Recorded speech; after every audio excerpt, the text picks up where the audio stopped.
ഇന്ന് ഞാൻ ആദ്യം ഒരു ചെറിയ ടോപ്പിക്ക് പറഞ്ഞുതരാം. ഓക്കെ, അതിനുശേഷം അവസാനം ഒരു ക്വസ്റ്റ്യൻ, നമ്മളത് റിലേറ്റ് ചെയ്തിട്ടൊരു ക്വസ്റ്റ്യൻ ചെയ്ത് നോക്കാം. ഓക്കെ, നമുക്കിത് ചെയ്യാൻ പറ്റുമോ, ഈ ഒരു നോളജ് ബേസ് എന്നുള്ള രീതിയിൽ ചെയ്യാൻ പറ്റുമോ എന്നുള്ളത് നോക്കാം. ഓക്കെ, സോ നമ്മളിന്ന് ആദ്യം പഠിക്കാൻ പോകുന്നത് സെറട്ടോണിൻ സിൻഡ്രോം ആണ്. ഒരു ചെറിയ ടോപ്പിക്കാണ്, പക്ഷേ നിങ്ങൾക്ക് ഉപകാരപ്പെട്ടേക്കാം. പ്രത്യേകിച്ച് പ്രോമെട്രിക്ക്, Nclex-RN, ഓക്കെ, അതുപോലെ തന്നെ ഗവൺമെൻറ് എക്സാംസിനൊക്കെ ഇതിൽ നിന്ന് ക്വസ്റ്റ്യൻസ് വരാൻ സാധ്യതയുള്ളതാണ്. ഓക്കെ, ആ രീതിയിലൊരു സിഗ്നിഫിക്കൻസ് ഉണ്ട്. സോ നമുക്ക് ആ ടോപ്പിക്കിനെ കുറിച്ച് മനസ്സിലാക്കാം. Serotonin syndrome. എന്താണ് സെറട്ടോണിൻ സിൻഡ്രോം? പേര് തന്നെ ഉണ്ട് കുറച്ച്. സെറട്ടോണിൻ കൂടുന്ന അവസ്ഥയാണ് നെർവസ് സിസ്റ്റത്തിൽ, പ്രത്യേകിച്ച് ബ്രെയിനിൽ സെറട്ടോണിൻ്റെ അളവ് കൂടുന്നതാണ് ഈ ഒരു പ്രശ്നം. ഒരുപാട് പ്രത്യേകിച്ച് ഓട്ടോണോമിക് ഡിസ്റെഗുലേഷനൊക്കെ ഉണ്ടാക്കും, സിമ്പതറ്റിക് ആക്ടിവേഷനൊക്കെ ഉണ്ടാക്കിയിട്ട്. അത് സിമ്പതറ്റിക് ആക്ടിവേഷൻ എന്ന് പറയുമ്പോൾ തന്നെ അറിയാമല്ലോ, കണ്ടമാനം ബ്ലഡ് പ്രഷറും ഹാർട്ട് റേറ്റും ഒക്കെ കൂട്ടി കുറേ കുഴപ്പങ്ങളുണ്ടാക്കും. പിന്നെ എടുത്തു പറയേണ്ടത് ഹൈപ്പർതെർമിയാണ്, ഫീവർ. വളരെ പ്രത്യേകിച്ച് സിവിയർ ആകുമ്പോഴത്തേക്ക് വളരെയധികം ശരീരത്തിൽ ചൂട് കൂടുകയും ടെമ്പറേച്ചർ കൂടുകയും അതുമായിട്ട് ബന്ധപ്പെട്ടുള്ള പ്രശ്നങ്ങൾ, സീഷർ ഉണ്ടാകാനും കോമയിലോട്ട് പോകാനും മരണം വരെ സംഭവിക്കാവുന്ന, എമർജൻസിയിലോട്ട് പോകാൻ സാധ്യതയുള്ളൊരവസ്ഥയും കൂടെയാണ് സെറട്ടോണിൻ സിൻഡ്രോം എന്ന് പറയുന്നത്. നമുക്ക് അതിലോട്ട് പോകുന്നതിന് മുമ്പ് കുറച്ച് കാര്യങ്ങൾ സെറട്ടോണിനെ കുറിച്ച് അറിഞ്ഞിരിക്കണം, പ്രത്യേകിച്ച് സൈക്യാട്രി റിലേറ്റഡ്. കാരണം ഇത് സൈക്യാട്രി റിലേറ്റ് ചെയ്യുന്നത് എങ്ങനെയാണെന്ന് ചോദിച്ചാൽ, സൈക്യാട്രിയിൽ നിങ്ങൾക്കറിയാം ഡിപ്രഷൻ. ഓക്കെ, ഡിപ്രഷൻ എൻ്റെ പ്രധാനപ്പെട്ട ഒരു കാരണമാണ്, അല്ലെങ്കിൽ മെയിനായിട്ടുള്ള ബയോകെമിക്കൽ ചേഞ്ചാണ് സെറട്ടോണിൻ്റെ കുറവ്. ഓക്കെ, സെറട്ടോണിൻ മാത്രമല്ല, നമ്മുടെ നോറെപ്പിനെഫ്രിനും പ്രധാനമായിട്ട് സെറട്ടോണിനാണ് കുറയുന്നത്. അത് വേറെ രീതിയിൽ നിങ്ങൾക്ക് ക്വസ്റ്റ്യൻ കിട്ടിയേക്കാം. ഡിപ്രഷനിൽ കുറയുന്ന ന്യൂറോ ട്രാൻസ്മിറ്റർ ആണ് സെറട്ടോണിൻ. ഓക്കെ, മാത്രമല്ല നോറെപ്പിനെഫ്രിനും കുറയും. സെറട്ടോണിൻ അല്ലെങ്കിൽ 5-HT 5-ഹൈഡ്രോക്സിട്രിപ്റ്റമിൻ എന്നും പറയും. മനസ്സിലാവുന്നുണ്ടോ? അപ്പോൾ എന്താ ഞാൻ അങ്ങോട്ട് കൊണ്ടുവന്നതെന്ന് ചോദിച്ചാൽ, സിമ്പിളായിട്ട് പറഞ്ഞാൽ ഇത്രയേ ഉള്ളൂ. ഡിപ്രഷനിൽ മരുന്ന് എടുക്കുന്നവർക്ക് ചിലപ്പോൾ ഒന്നിൽ കൂടുതൽ മരുന്നുകൾ, സെയിം കാറ്റഗറി മരുന്നുകൾ എടുത്തു കഴിഞ്ഞാൽ സെറട്ടോണിൻ കണ്ടമാനം കൂടാനുള്ള സാധ്യതയുണ്ട്. അങ്ങനെ കൂടിക്കഴിഞ്ഞാൽ സെറട്ടോണിൻ സിൻഡ്രോം ഉണ്ടാകാം. ഓക്കെ, ഞാൻ കാര്യത്തിലോട്ട് കൊണ്ടുവരാം. ഞാൻ ആദ്യം പറഞ്ഞ പോലെ തന്നെ ഡിപ്രഷനിൽ കുറയുന്ന ന്യൂറോ ട്രാൻസ്മിറ്ററാണ് സെറട്ടോണിൻ. ഓക്കെ, സെറട്ടോണിൻ മാത്രമല്ല നോറെപ്പിനെഫ്രിനും. സോ അതിന് വേണ്ടിയിട്ട് നമ്മൾ മരുന്നെടുക്കുമ്പോൾ ആൻറ്റി ഡിപ്രസൻസ് ആണ്, അല്ലേ? ഡിപ്രഷൻ നമ്മൾ എന്താ കൊടുക്കുന്നത്? ആൻറ്റി ഡിപ്രസൻസ് ആണ് കൊടുക്കുന്നത്. പ്രധാനമായിട്ട് ഉപയോഗിക്കുന്ന ഡ്രഗ്സ് ഏതൊക്കെയാണെന്ന് നിങ്ങൾക്ക് അറിയാമായിരിക്കും. ഒന്ന് സെലക്റ്റീവ് സെറട്ടോണിൻ റീഅപ്ടേക്ക് ഇൻഹിബിറ്റേഴ്സ് എന്ന് പറയും, SSRIs. ആൻറ്റി ഡിപ്രസൻ്റ് ആണത്. അതിൻ്റെ മെക്കാനിസം ഓഫ് ആക്ഷൻ സിമ്പിളായിട്ട് പറഞ്ഞാൽ സെറട്ടോണിനെ കൂട്ടുകയാണ് ചെയ്യുന്നത്. നമുക്കറിയാം ഡിപ്രഷനിൽ സെറട്ടോണിൻ കുറയാണ്. അപ്പോൾ സ്വാഭാവികമായിട്ടും സെറട്ടോണിൻ കൂട്ടാൻ കൊടുക്കുന്ന മരുന്ന്, അല്ലേ, ഈ SSRIs കൊടുക്കുമ്പോഴത്തേക്ക് സെറട്ടോണിൻ കൂടും, പ്രത്യേകിച്ച് സിനാപ്സിൽ. അപ്പം സ്വാഭാവികമായിട്ടും ഡിപ്രഷൻ കുറഞ്ഞു വരികയും ചെയ്യും. അതുകൊണ്ടാണ് അത് ആൻറ്റി ഡിപ്രസൻ്റ് ആയിട്ട് യൂസ് ചെയ്യുന്നത്. രണ്ടാമത്തേന്ന് പറഞ്ഞു കഴിഞ്ഞാൽ TCS ആണ്, ട്രൈസൈക്ലിക് ആൻറ്റി ഡിപ്രസൻസ് എന്ന് പറയും.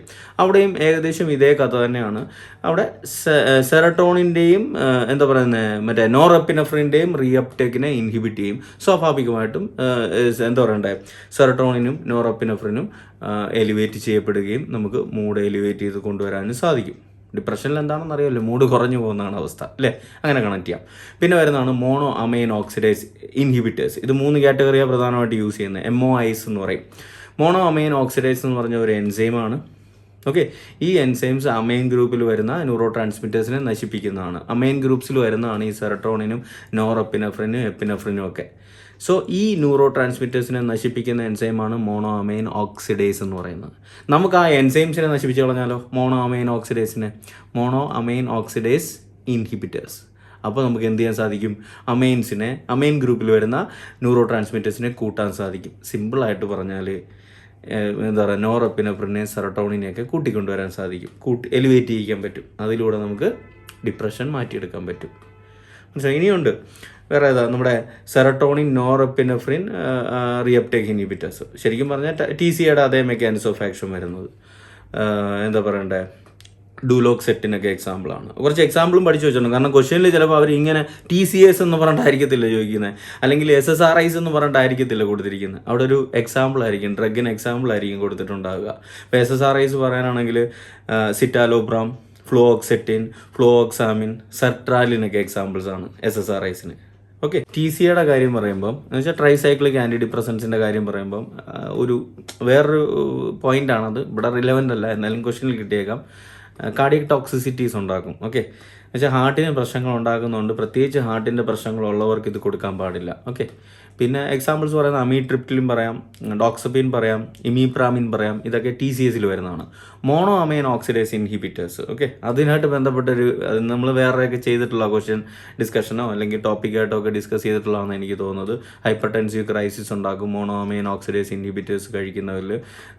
പ്രധാനമായിട്ട് മറ്റേ തൈറമിൻ എന്ന് പറഞ്ഞ അമിനോ ആസിഡ് അടങ്ങിയ ഫുഡ് കഴിക്കുന്നവരിലാണ് അങ്ങനെ ഒരു റിസ്ക് ഉള്ളത്. ഓക്കെ, ഐസോ കാർബോക്സ് ആസിഡും സെലഗിലിനും ഒക്കെ എക്സാമ്പിൾസ് ആയിട്ട് പറയാം. ഓക്കെ, ഇതിൻ്റെ മോണോ അമൈൻ ഓക്സിഡേസ് ഇൻഹിബിറ്റേഴ്സിൻ്റെ. ഇനി ഇത് കൂടാതെ എന്ന് വെച്ചാൽ ആൻറ്റി ഡിപ്രസൻസിൻ്റെ കാര്യം ഞാൻ പറഞ്ഞു നിർത്തിയിരിക്കുന്നത്. ആൻറ്റി ഡിപ്രസൻസ് കൂടാതെ ആംഫിറ്റമിൻസ് എന്ന് വെച്ചാൽ സെൻട്രൽ നെർവസ് സിസ്റ്റം സ്റ്റിമുലൻസ് ആണ് ആംഫിറ്റമിൻസും ഡെക്സ്റ്റാംഫിറ്റമിൻസും ഒക്കെ. ഈ ആംഫിറ്റമിൻസ് കഴിക്കുന്നവരിൽ ADHDക്ക് കൊടുക്കുന്ന ഡ്രഗാണ് കഴിക്കുന്നതിൽ ട്രമഡോള് നമുക്കറിയാം മെയിനായിട്ട് എന്താ പറയണ്ടേ നർക്കോട്ടിക് അനാൽജസിക്കിൽ വരുന്നതാണ് ട്രമഡോള്. ഇനിയുണ്ട് സെൻറ്റ് ജോൺസ് വോർട്ട്. ഓക്കെ, എന്ന് വെച്ചാൽ നമ്മുടെ ഒരു ചെടിയാണത്, ഡിപ്രഷനിലൊക്കെ കൊടുക്കാറുണ്ട്. സെയിം, അപ്പോൾ തന്നെ മനസ്സിലായി സെറട്ടോണിൻ്റെ അംശം അതിനകത്തുണ്ടാവും. ഇൻസോംനിയയ്ക്കൊക്കെ കൊടുക്കാറുള്ള ഒരു ചെടി, ഒരു ഫ്ലവറിങ് പ്ലാന്റ് ആണത്. ഓക്കെ, സെൻറ്റ് ജോൺസ് വോർട്ട് എന്ന് പറയും. Okay, Saint John's wort.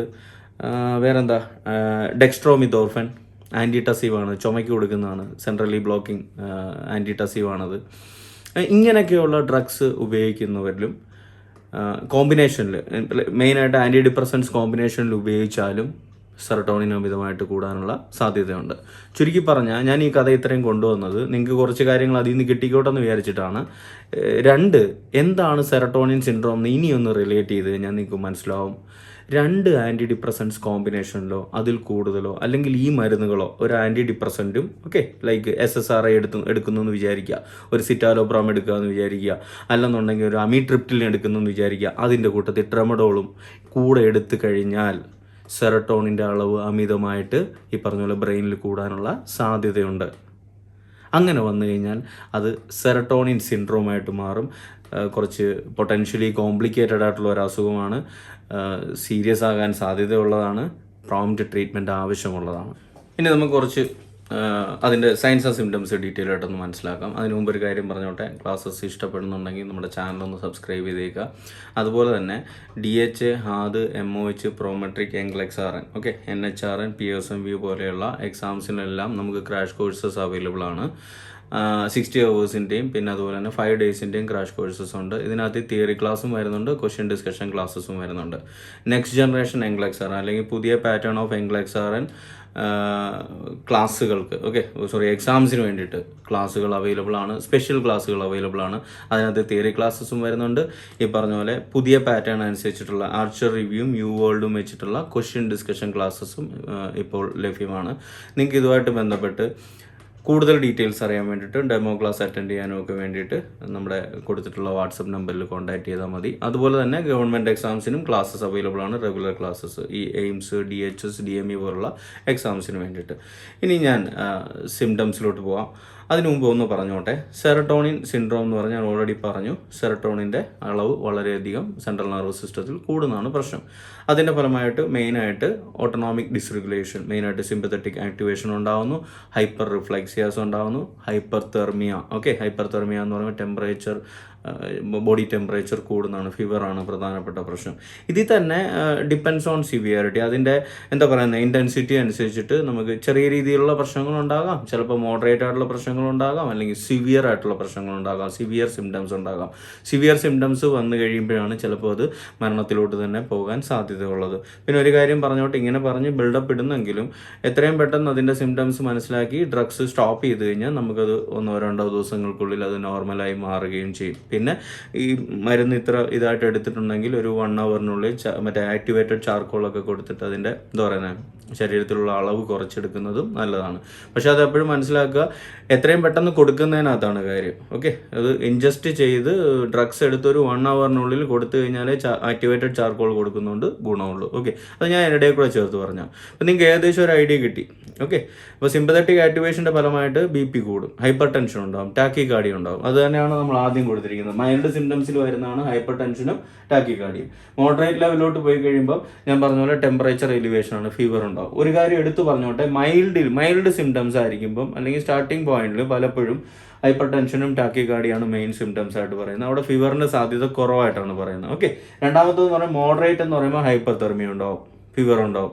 ഈ ഹൈപ്പർ തെർമിയ ഒന്ന് മനസ്സിലോട്ട് ഉറപ്പിച്ചിട്ടാണ് ഒരു ഇമ്പോർട്ടൻറ്റ് എന്താ പറയണ്ടേ സിംറ്റമാണ് സെറട്ടോണിൻ സിൻഡ്രോമിൽ. Okay, hyperthermia. അതുകൂടാതെ എന്താ പറയണ്ടേ മെൻ്റൽ സ്റ്റാറ്റസ് ചേഞ്ചസ്, അതുമായിട്ട് ബന്ധപ്പെട്ടാണ് നെർവസ് സിസ്റ്റത്തിലല്ലേ റിഫ്ലക്ഷൻ ഉണ്ടാകുന്നു, സ്വാഭാവികമായിട്ടും ഉണ്ടാവും.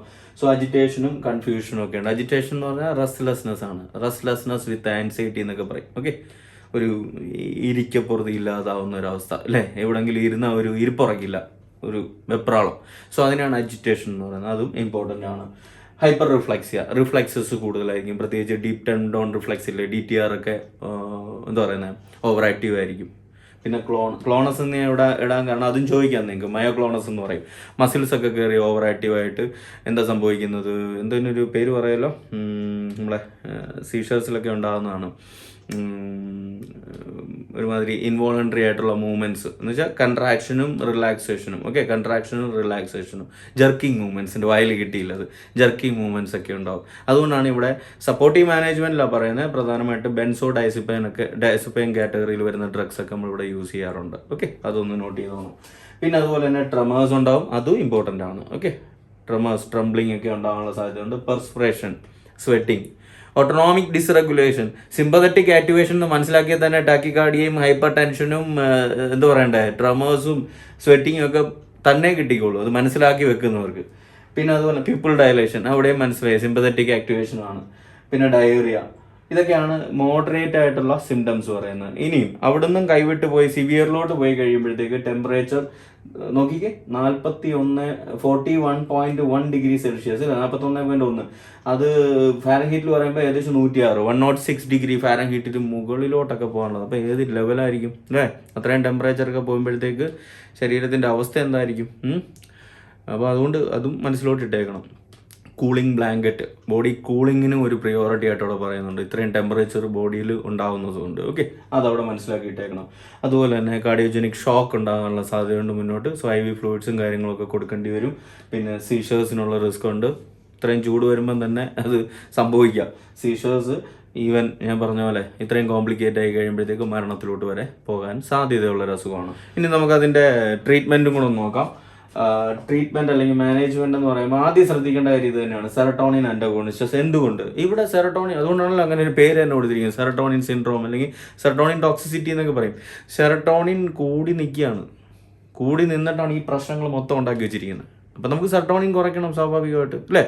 അപ്പോൾ സെറട്ടോണിൻ കുറയ്ക്കുക അല്ലെങ്കിൽ സെറട്ടോണിനെ ബ്ലോക്ക് ചെയ്യുക, സെറട്ടോണിൻ റിസപ്റ്റർ ബ്ലോക്കേഴ്സ് അല്ലെങ്കിൽ സെറട്ടോണിൻ അന്റഗോണിസ്റ്റ് എന്ന് പറയാം അല്ലേ. അതിനെ ബ്ലോക്ക് ചെയ്തിട്ട് നമുക്ക് അതിൻ്റെ അളവ് കുറച്ചുകൊണ്ട് വരാം. അപ്പോൾ സ്വാഭാവികമായിട്ട് അത് റിലേറ്റീവ് ഉള്ള സിംറ്റംസും കുറയ്ക്കാൻ സാധിക്കും ഇല്ലേ.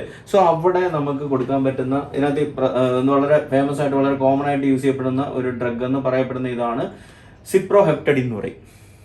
നോട്ട് ചെയ്തോണെന്ന്, സിപ്രോഹെപ്റ്റഡിനാണ്. പിന്നെ ഞാൻ പറഞ്ഞായിരുന്നു ക്ലോണസ് ഒക്കെ മറ്റേ മസിൽ സ്പാസ്റ്റിസിറ്റിയും മറ്റേ ജർക്കിംഗ് മൂവ്മെൻറ്റ്സും ഒക്കെ കൺട്രോളിലോട്ട് എത്തിക്കാൻ വേണ്ടി നമുക്ക് ബെൻസോഡൈസിപ്പൈൻ ഗ്രൂപ്പിൽ വരുന്ന ഡ്രഗ്സ് ഒക്കെ കൊടുക്കാം, ഡൈസിപ്പാം ഒക്കെ കൊടുക്കാം. ഓക്കെ, ഡൈസിപ്പാമും ക്ലോണാസെപ്പാമും ഒക്കെ. പിന്നെ അതുപോലെ തന്നെ ഇത് ഞാൻ പറഞ്ഞു, ഇപ്പം മരുന്ന് എടുത്തു ടോക്സിസിറ്റി ആയി ഉടനെ ചെയ്യാൻ പറ്റുന്ന ഒരു 1 hour ഇത് കൊടുത്തു കഴിഞ്ഞാൽ, ആക്ടിവേറ്റഡ് ചാർക്കോൾ കൊടുത്തു കഴിഞ്ഞാൽ അതിനെ അബ്സോർബ് ചെയ്തെടുത്തോളും. Okay, maximum. സോ അത് പ്രോഗ്രസ് ചെയ്ത് പോയി കഴിഞ്ഞാൽ പിന്നെ ഇതിന് റോളില്ല. സോ അതുകൊണ്ട് activated charcoal within 1 hour, okay, within an hour of overdose. Okay, അത് നമുക്ക് അവിടെ ചെയ്യാം. പിന്നെ സപ്പോർട്ടീവ് കെയർ ആണ്.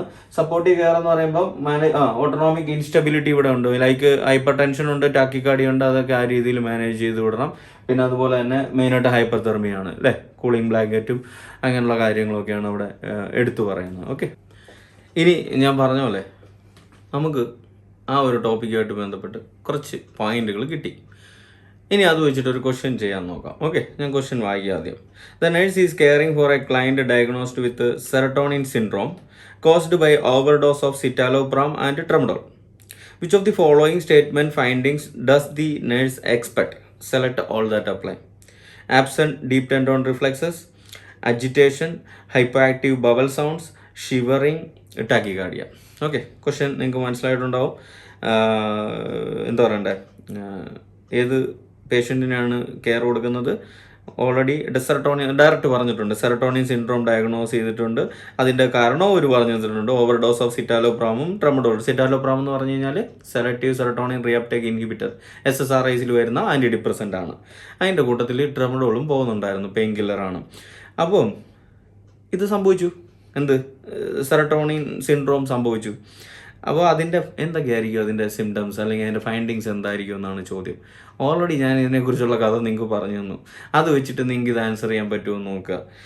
ആബ്സെൻറ്റ് ഡീപ് ടെൻഡോൺ റിഫ്ലെക്സസ് വരുമോ? ചിന്തിച്ച് നോക്കൂ. ആബ്സെൻറ്റ് ഡീപ് ഹൈപ്പർ റിഫ്ലെക്സിയാ പറഞ്ഞത്. റിഫ്ലെക്സസ് കൂടുതലായിരിക്കും എവിടെ? സെറട്ടോണിൻ സിൻഡ്രോമിൽ. അപ്പം ഡീപ് ടെൻഡോൺ റിഫ്ലെക്സസ് ഒക്കെ ഓവർ ആക്റ്റീവ് ആയിരിക്കും. ആബ്സെൻ്റ് ആവുമോ? ഇല്ല. അപ്പോൾ അതിവിടെ ചേരില്ലല്ലോ, കളഞ്ഞേക്കുക. അജിറ്റേഷൻ അല്ലെങ്കിൽ റെസ്റ്റ്ലെസ്നെസ് സെറട്ടോണിൻ സിൻഡ്രോമിൽ ഒബ്വിയസ്ലി ഉണ്ടാവും. ഓക്കെ, പേഷ്യൻറ്റിലും ഉണ്ടാവും. സോ അത് നമുക്ക് നിലനിർത്താം. ഹൈപ്പോ ആക്റ്റീവ് ബവൽ സൗണ്ട്സ്, അതിൻ്റെ ഒരു ക്ലാരിറ്റി നിങ്ങൾക്ക് തന്നില്ല. പക്ഷേ ഞാൻ ഡയറി എന്ന് പറഞ്ഞായിരുന്നു. ബവൽ സൗണ്ട്സ് അല്ലെങ്കിൽ ബവൽ മൂവ്മെൻറ്റ്സ് ഹൈപ്പർ ആക്റ്റീവ് ആയിരിക്കും. ഓക്കെ, ഹൈപ്പർ ആക്റ്റീവ് ആയിരിക്കും. അപ്പം അത് ഇവിടെ തിരിച്ചാണ് പറഞ്ഞിരിക്കുന്നത്. ഹൈപ്പർ ആക്റ്റീവ് ആകുമ്പോഴാണ് ഡയറിയ സംഭവിക്കുന്നത്. ഓക്കെ, സോ ഇവിടെ ഹൈപ്പോ ആക്റ്റീവ് എന്നാണ് പറഞ്ഞിരിക്കുന്നത്. നേരെ തിരിച്ചാണ് അവർ കൊടുത്തിരിക്കുന്നത്. ഓക്കെ, സോ അതുകൊണ്ട് അതും അവിടെ ചേരില്ല, നമുക്ക് അവിടെ ഉപേക്ഷിക്കാം. ഓക്കെ, ഷിവറിങ്, ഞാനത് വേറെ രീതിയിൽ ട്രെമേഴ്സ് ഉണ്ടാകാം, എന്താ പറയുന്നത്, ട്രംബ്ലിങ് ഉണ്ടാകും എന്നൊക്കെ പറഞ്ഞു. അപ്പോൾ എൻ്റെ കൂട്ടത്തിൽ പറയേണ്ടതായിരുന്നു. അപ്പോൾ ഇവിടെ കിട്ടി. ട്രെമേഴ്സും ഷിവറിങ്ങും ഒക്കെ ഉണ്ടാകും. ഓക്കെ, പ്രത്യേകിച്ച് ഹൈപ്പർതെർമിയ പേഷ്യൻ്റിനുള്ളതുകൊണ്ട്. സോ ഷിവറിങ് ഉണ്ട്, നമുക്ക് അവിടെ നിലനിർത്താം.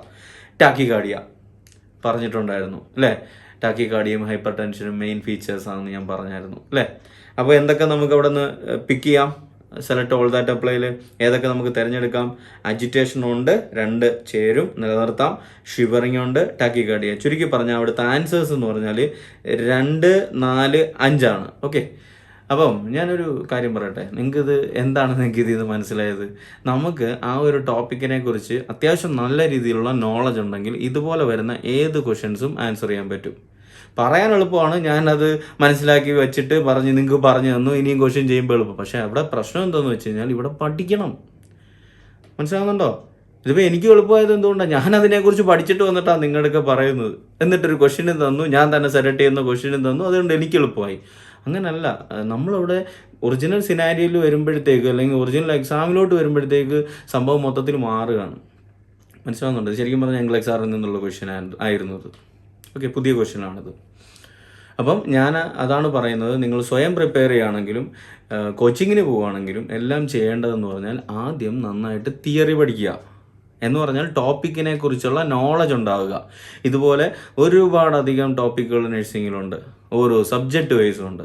അതിനെക്കുറിച്ച് നന്നായിട്ട് മനസ്സിലാക്കി പഠിച്ചതിന് ശേഷം സിസ്റ്റം വൈസ് ക്വസ്റ്റ്യൻസ് ചെയ്യുക. അത് ഏത് എക്സാം ആണെങ്കിലും ശരി, ഗവൺമെൻറ് എക്സാം ആയിക്കോട്ടെ, പ്രോമെട്രിക്കിൻ്റെ എക്സാം ആയിക്കോട്ടെ, Nclex-RN എക്സാംസ് ആയിക്കോട്ടെ. തിയറിയുടെ നോളജ് ഇല്ലാതെ അല്ലെങ്കിൽ നമ്മൾ നന്നായിട്ട് ടോപ്പിക്കുകൾ പഠിക്കാതെ നേരെ ക്വസ്റ്റ്യൻസിലോട്ട് എടുത്ത് ചാടിക്കഴിഞ്ഞാൽ പണി കിട്ടും. നമുക്കൊരു ചുക്കും മനസ്സിലാവില്ല, പ്രത്യേകിച്ച് Nclex-RN പോലുള്ള എക്സാംസിന് പ്രിപ്പയർ ചെയ്യുന്നവർക്ക്. ഓക്കെ, സോ അത് ഞാൻ പറഞ്ഞ പോലെ നിങ്ങൾ സെൽഫ് പ്രിപ്പറേഷൻ ആണെങ്കിൽ പോലും, ഇപ്പം ഞാനൊന്ന് ബൂസ്റ്റ് ചെയ്ത് പറയുന്നത് Nclex-RNൻ്റെ കാര്യമാണ്. സൗണ്ടേഴ്സ് അത്യാവശ്യം നല്ലതാണ്. നന്നായിട്ട് ഓരോ പാർട്ടായിട്ട് തിയറി പഠിച്ച് മാറുക. അതിനുശേഷം പുതിയ പാറ്റേൺസ് ഓഫ് ക്വസ്റ്റ്യൻസ് ചെയ്യുക. ആ രീതിയിലുള്ള നല്ല പ്രിപ്പറേഷന് ശേഷം മാത്രമേ എക്സാമിന് പോകാവുള്ളൂ. കാരണം ഇല്ലെങ്കിൽ എന്താ സംഭവിക്കുന്നത്? ഞാൻ പറയുന്ന പോലെ നൈസായിട്ട് തോറ്റു പോവുകയുള്ളൂ. മനസ്സിലായി? അത്രയും ടഫാണ് എക്സാം. ഓക്കെ, ഇനി ഒരു കാര്യം, ഞാൻ നേരത്തെ പറഞ്ഞ കാര്യം തന്നെയാണ്, പ്രത്യേകിച്ച് Nclex-RN വേണ്ടിയിട്ട് നമുക്ക് തിയറി ക്ലാസ്സസ് അവൈലബിൾ ആണ്. ഞാൻ ഈ പറഞ്ഞ പോലെ സിസ്റ്റം വൈസ് ആയിട്ട്. അതുപോലെ തന്നെ പുതിയ പാറ്റേൺസ് ഓഫ് ക്വസ്റ്റ്യൻസ് ഈ മോഡലിൽ തന്നെ ചെയ്തു പോകുന്നത്. മനസ്സിലാവുന്നുണ്ടോ? ഞാൻ ഓരോ ക്വസ്റ്റ്യൻസ് എടുത്തിട്ട് അതിൻ്റെ റാഷണലും അതുമായിട്ട് ബന്ധപ്പെട്ടുള്ള മാക്സിമം പോയിൻറ്റ്സും പറഞ്ഞതിന് ശേഷം ഒരു ക്വസ്റ്റ്യൻ ഡിസ്കസ് പോകുന്ന രീതിയിലുള്ള ക്വസ്റ്റ്യൻ ഡിസ്കഷൻ ക്ലാസ്സസ് ഇപ്പോൾ നമുക്ക് അവൈലബിൾ ആണ്. ഏത് സമയത്തും. ഓക്കെ, നിങ്ങളുടെ ടൈമിനെ ബാധിക്കില്ല. ഓക്കെ, ഒരു കൃത്യമായ ഇന്ന സമയത്തിരുന്നിട്ട് ക്ലാസ് അറ്റൻഡ് ചെയ്യണമെന്നൊന്നുമില്ല. നിങ്ങൾക്ക് എപ്പോഴാണോ സമയം ഫ്രീ ആകുന്നത് ആ സമയത്ത് നിങ്ങൾക്ക് ക്ലാസ്സുകൾ അറ്റൻഡ് ചെയ്യാവുന്ന രീതിയിലാണ് നമ്മുടെ ക്ലാസ്സുകൾ ഇപ്പോൾ പ്ലാൻ ചെയ്ത് വെച്ചിരിക്കുന്നത്. ഓക്കെ, മനസ്സിലായോ? സോ ഇത് പിന്നെ അതുപോലെ തന്നെ ഫ്രീ ആയിട്ടുള്ള ഡെമോ ക്ലാസ്സും അവൈലബിൾ ആണ്. എങ്ങനെയാണെന്ന് മനസ്സിലാക്കിയതിന് ശേഷം മാത്രം നിങ്ങൾ ക്ലാസ് അല്ലെങ്കിൽ അഡ്മിഷൻ എടുത്താൽ മതിയാവും. ഓക്കെ, ഞാൻ പറഞ്ഞ പോലെ കൂടുതൽ കാര്യങ്ങൾ മനസ്സിലാക്കാൻ വേണ്ടിയിട്ട് ഞാൻ നമ്പർ കൊടുത്തിട്ടുണ്ട്, അതിലോട്ട് വിളിച്ച് ചോദിക്കാവുന്നതാണ്.